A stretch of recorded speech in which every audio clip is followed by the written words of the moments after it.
താലൂക്ക് ആശുപത്രിയിൽ പുതിയ OP ബ്ലോക്കും ആധുനീകരിച്ച ലാബും ഉദ്ഘാടനം ചെയ്തു. 2.35 കോടി രൂപ ചിലവഴിച്ച് 17,000 ചതുരശ്ര അടി വിസ്തീർണത്തിലാണ് പുതിയ കെട്ടിടത്തിന്റെ നിർമ്മാണം പൂർത്തീകരിച്ചിരിക്കുന്നത്. ആശുപത്രിയിൽ ഗൈനക്കോളജി വിഭാഗം ആരംഭിക്കുമെന്നും ഉദ്ഘാടന വേളയിൽ മന്ത്രി വീണ ജോർജ്. കേരള വിഷൻ എന്നും ജനങ്ങളോടൊപ്പം. സംസ്ഥാന സർക്കാരിന്റെ 3ാം വാർഷികത്തിന്റെ 100 ദിന കർമ്മ പദ്ധതിയിൽ ഉൾപ്പെടുത്തി പിറവം നഗരസഭ ഗവൺമെന്റ് താലൂക്ക് ആശുപത്രിയിൽ നിർമ്മാണം പൂർത്തിയാക്കിയ പുതിയ OP ബ്ലോക്കും ആധുനീകരിച്ച ലാബും മന്ത്രി വീണ ജോർജ് ഉദ്ഘാടനം ചെയ്തു. പിറവം താലൂക്ക് ആശുപത്രിയിൽ ഗൈനക്കോളജി വിഭാഗം ആരംഭിക്കുമെന്നും ഉദ്ഘാടന വേളയിൽ മന്ത്രി പറഞ്ഞു. 2,35 രൂപ ചെലവഴിച്ചാണ് ഈ പ്രവർത്തനങ്ങൾ ഇവിടെ പൂർത്തിയാക്കിയിരിക്കുന്നത്. കടന്നു വരുമ്പോൾ തന്നെ നഗരസഭ ഇവിടെ കമാനമൊക്കെ ചെയ്തിട്ടുണ്ട്.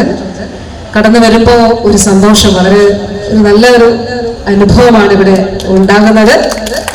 തിരിച്ചു പോകുമ്പോഴും തീർച്ചയായിട്ടും ആ സന്തോഷത്തോടെയും ആശ്വാസത്തോടെയും ഓരോരുത്തർക്കും തിരിച്ചു പോകാനായിട്ട് കഴിയണം എന്നുള്ളതാണ് നമ്മളെല്ലാവരും ആഗ്രഹിക്കുന്നത്. അതിനുവേണ്ടിയിട്ടാണ് ഇതെല്ലാം ചെയ്യുന്നത്. MLA അനൂപ് ജേക്കബ് അധ്യക്ഷനായി. അടിയന്തരമായിട്ട് താലൂക്ക് ആശുപത്രി നിലവാരത്തിലേക്കുള്ള ഡോക്ടർമാര്, ഗൈനക്കോളജി ഡിപ്പാർട്ട്മെന്റ്, സർജറി അടക്കമുള്ള കൂടുതൽ ഡിപ്പാർട്ട്മെന്റ്സ് ലഭിക്കുകയും കൂടുതൽ സ്റ്റാഫ് സ്ട്രക്ചറിന് നമുക്ക് ഇവിടെ ലഭിക്കാനുള്ള നടപടികൾ ഉണ്ടാവുക, പുതിയ തസ്തികൾ പോസ്റ്റ് ക്രിയേറ്റ് ചെയ്ത് കിട്ടുക എന്നുള്ളതാണ്. MP advocate K Francis George ചടങ്ങിൽ മുഖ്യാതിഥിയായി. ആരോഗ്യ പരിപാലന രംഗത്ത് നമുക്ക് നേട്ടങ്ങൾ കൈവരിക്കാൻ കഴിഞ്ഞിട്ടുണ്ടെങ്കിലും പരിമിതികളുണ്ട്, നമ്മളത് വിസ്മരിച്ചിട്ട് കാര്യമില്ല. നമ്മുടെ ഹോസ്പിറ്റലുകൾ എടുത്താൽ നമുക്ക് ആവശ്യത്തിന് ഡോക്ടർമാരില്ല, ആവശ്യത്തിന് പാരാമെഡിക്കൽ സ്റ്റാഫില്ല, തുടങ്ങിയ പ്രശ്നങ്ങളൊക്കെ ഉണ്ട്.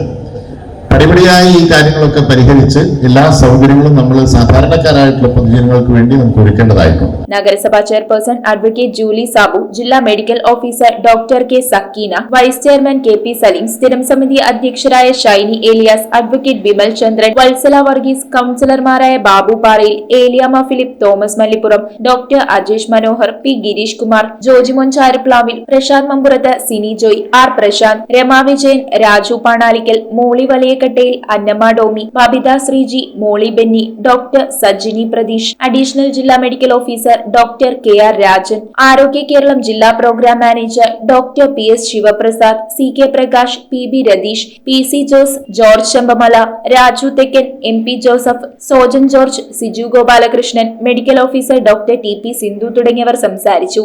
നഗരസഭയ്ക്ക് വേണ്ടി എനിക്ക് പറയാനുള്ളത്, ഞങ്ങൾക്കൊരു ഗൈനക്കോളജി വിഭാഗവും അതുപോലെ ഒരു മൈനർ ഓപ്പറേഷൻ തിയേറ്ററും കൂടി ഞങ്ങൾക്ക് തരികയാണെങ്കിൽ അത് ഈ നാടിന് കൊടുക്കുന്ന ഏറ്റവും വലിയ ഒരു അംഗീകാരമായിരിക്കും. ദേശീയ ആരോഗ്യ ദൗത്യം വഴി ലഭ്യമായ 2.35 കോടി രൂപ ഉപയോഗിച്ചാണ് പുതിയ കെട്ടിടം നിർമ്മിച്ചത്. 3 നിലകളിലായി പരിശോധന, ചികിത്സാ മുറികൾ, കാത്തിരിപ്പ് കേന്ദ്രങ്ങൾ, ഫാർമസി, നഴ്സിംഗ് സ്റ്റേഷനുകൾ, കോൺഫറൻസ് ഹാൾ അടക്കം 17,000 ചതുരശ്ര അടി വിസ്തൃതിയുള്ളതാണ് പുതിയ കെട്ടിടം. 24 മണിക്കൂറും പ്രവർത്തിക്കുന്ന അത്യാഹിത വിഭാഗം, ആധുനിക സൗകര്യങ്ങളോടെയുള്ള നേത്രരോഗ വിഭാഗം, operation theatre, general medicine, ortho, paediatric, INT, dental എന്നീ സേവനങ്ങളും 100ഓളം രോഗികളെ കിടത്തി ചികിത്സിക്കുന്നതിനുള്ള സൗകര്യവും ആശുപത്രിയിൽ സജ്ജമാണ്. സർക്കാർ മികച്ച സ്ഥാപനമാണെന്ന് കാണുവാൻ കഴിയുന്ന നിലയിലേക്ക് ഇന്ന് നമ്മുടെ ആരോഗ്യ കേന്ദ്രങ്ങളെല്ലാം മാറിയിരിക്കുന്നു എന്നുള്ളതാണ്. News bureau, I vision, Piravom. IT രംഗത്ത് തൊഴിലുറപ്പാക്കാം കേരള വിഷൻ ഇൻസ്റ്റിറ്റ്യൂട്ട് ഓഫ് ടെക്നോളജിയിലൂടെ. IT മേഖലയിൽ ഏറ്റവും കൂടുതൽ തൊഴിൽ സാധ്യതയുള്ള 3 മാസത്തെ CCNA നെറ്റ്വർക്കിംഗ് കോഴ്സിലൂടെ നിങ്ങൾക്കും മികച്ച ജോലി കണ്ടെത്താം. നിങ്ങളുടെ കരിയർ മികച്ചതാക്കാം. ISP സാങ്കേതിക പരിശീലനവും മികച്ച സാങ്കേതിക വിദഗ്ധരുടെ സേവനവും ആധുനിക സൗകര്യങ്ങളോട് കൂടിയ ലാബുകളും ഹോസ്റ്റൽ സൗകര്യങ്ങളും കഴിവുറ്റ വിദ്യാർത്ഥികൾക്ക് നൽകുന്ന 100% placement Kerala vision institute of ടെക്നോളജിയെ വേറിട്ടതാക്കുന്നു. രാവിലെയോ വൈകിട്ടോ ഉള്ള ക്ലാസ് തിരഞ്ഞെടുത്ത് ഉടൻ തന്നെ നിങ്ങളുടെ സീറ്റ് ഉറപ്പാക്കൂ. Kerala vision institute of technology, near railway station, Puthukkad.